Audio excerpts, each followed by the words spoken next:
बिस्मिल्लाहिर्रहमानिर्रहीम। रब्बिश्रह ली सदरी व यस्सिर ली अमरी वहलुल उक़दातम मिन लिसानी यफ़क़हू क़ौली।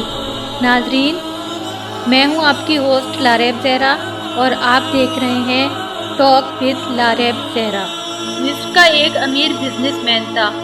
उसकी उम्र 50 साल के लगभग थी कि एक दिन उसको दिल में तकलीफ़ का एहसास हुआ और जब उसने काहिरा के सबसे बड़े अस्पताल में अपना इलाज कराया तो उन्होंने माजरत करते हुए उसे यूरोप जाने का कहा।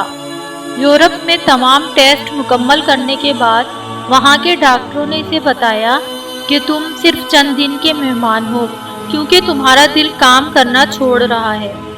वो शख्स बाईपास करवाकर मिस्र वापस आ गया और अपनी ज़िंदगी के बाकी दिन गिन गिन कर गुजारने लगा। एक दिन वो एक दुकान से गोश्त खरीद रहा था जब उसने देखा कि एक औरत कसाई के फेंके हुए चर्बी के टुकड़ों को जमा कर रही है। उस शख्स ने औरत से पूछा, तुम इसे क्यों जमा कर रही हो? औरत ने जवाब दिया कि घर में बच्चे गोश्त खाने की जिद कर रहे थे। चूँकि मेरा शौहर मर चुका है और कमाने का कोई जरिया भी नहीं है, इसलिए मैंने बच्चों की जिद की बदौलत मजबूर होकर ये कदम उठाया है।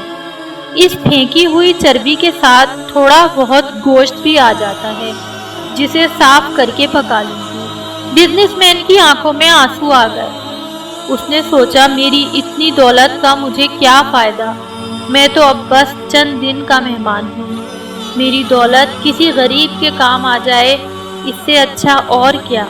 उसने उसी वक्त उस औरत को काफ़ी सारा गोश्त खरीद कर दिया और कसाई से कहा, इस औरत को पहचान लो, ये जब भी आए और जितना भी गोश्त मांगे उसे दे देना और पैसे मुझसे ले लेना। इस वाक़ये के बाद वो शख्स अपने रोज़मर्रा के मामूलात में मसरूफ़ हो गया। कुछ दिन उसे दिल में किसी तकलीफ़ का एहसास ना हुआ तो उसने काहिरा में मौजूद लेबॉर्ट्री में दोबारा टेस्ट कराए। डॉक्टरों ने बताया कि रिपोर्ट के मुताबिक आपके दिल में कोई मसला नहीं है, लेकिन तसल्ली के लिए आप दोबारा यूरोप में चेकअप करवा आएं। वो शख्स दोबारा यूरोप गया और वहां टेस्ट कराए। रिपोर्ट्स के मुताबिक उसके दिल में कोई खराबी सिरे से थी ही नहीं। डॉक्टर हैरान रह गए और उससे पूछा कि आपने ऐसा क्या खाया कि आपकी बीमारी जड़ से ख़त्म हो गई। उसे वो गोश्त वाली बेवा याद आई और उसने मुस्कुराकर कहा, इलाज वहाँ से हुआ जिस पर तुम यकीन नहीं रखते।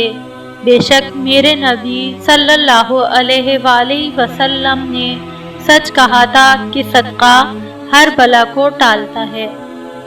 इसे शेयर करना आपके लिए सदका जारिया भी बन सकता है। अपने इर्द गिर्द ऐसे सफ़ेद पोश लोगों का ख्याल रखें जो किसी के सामने हाथ नहीं फैलाते। अल्लाह अमल की तौफीक अता फरमाए, आमीन।